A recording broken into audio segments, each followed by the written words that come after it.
చేసుకుంటాము. పెద్ద సంస్థలు ఆమోదించుకుని తర్వాత మీకు అవి ఆ సదుపాయాలు అందేలాగా చూస్తాం.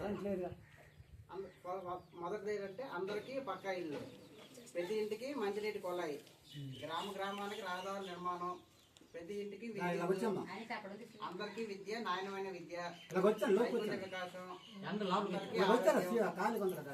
అందరికీ పౌష్టికాహారం, జీవనోపాధి మెరుగుపరచడం, ప్రచార సాధనాల సౌకర్యాలను మెరుగుపరచడం, అంటే సెల్ ఫోన్ టవర్లు అలాంటివి అనమాట.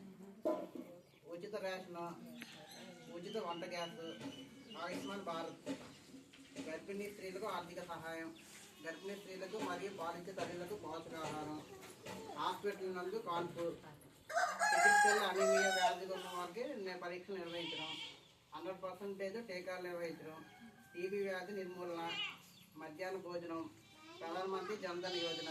జన్ధన్ యోజన అంటే ప్రతి బ్యాంక్ అకౌంట్ ఎవరైతే లేవో వాళ్ళు 0 బ్యాలెన్స్తో అకౌంట్ ఓపెన్ చేయించడం.